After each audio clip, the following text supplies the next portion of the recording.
Some boats have engine rooms that are accessible, but these old 1980 boats do not. So I have to crawl down here, and then I have to somehow get my leg, the one leg back this way, because there's just enough room to. Now I'm 205 pounds and not all that flexible. So this is the way you have to get in to your anchor locker to try to, and then I put this leg way over back there, and this gives me this little opening here to work on this Yanmar 3YM, which has problem since install where it keeps breaking the bolts on this flange here, which you can see I've separated. Now what's happened is people have aligned this thing improperly to the cutlass bearing. Now there's the shaft that goes outside to the cutlass bearing, and this is, I don't remember the name of the company that makes this one, but it's basically your seal, and then you've got the bellows which preloads the pressure on the carbon to the stainless steel. Now what's happened is whoever did this boat before, you can see I've taken those clamps off there, but somebody has sikaflexed or siliconed the rear of that boot on to I don't even know what the name of that part is. I did it at one point in time, but it's you know, the shaft goes through there, so it's an inch and 1/8 stainless steel shaft.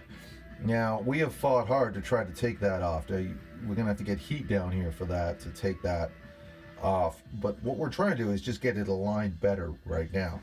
So you can see I've made a block of wood here to support the shaft, because the other people that have aligned this thing just aligned it with the shaft resting at the very bottom of that tube, which is wrong because it doesn't line up with the cutlass. When they made the strut at the back of the boat, it was made with a cutlass that would go through the center of that shaft, not at the bottom. So that's what's been happening all these years, and nobody's really given a damn about it. So it's a pretty tight little area, and I made a little block to support it, and I've eyeballed it to the center of the shaft. Now right now the boat's out of the water, so I'm only going for a rough alignment right now. When it gets in the water, I'll do a finer alignment with feeler gauges, but that's how we've supported the shaft.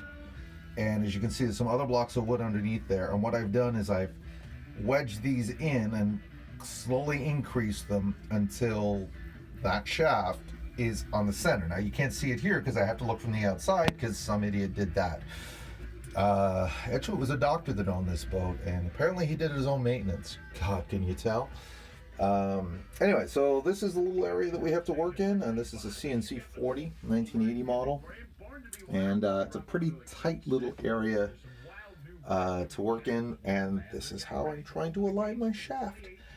And have a great weekend, everyone. And one of the things I did do, I should mention this, is the bellows put a preload on that carbon piece to the stainless collar.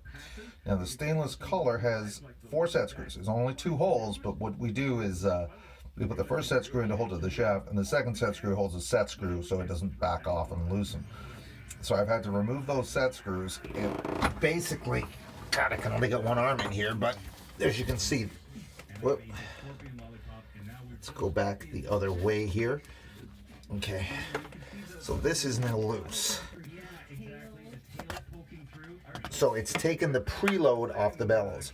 The bellows actually pushes this carbon piece against here to create the seal, so that you don't get a ton of water in the boat.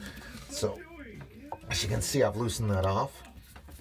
Okay, and the seal's fastened there. And the preload on this, I think, is about 1.25 inches, something like that. I'm gonna have to look that spec up before I reinstall it, but I did mark it before I loosened it off. And anyway, so there's the flange and there's the Yanmar. So I hope this helps explain something. Take care. Bye.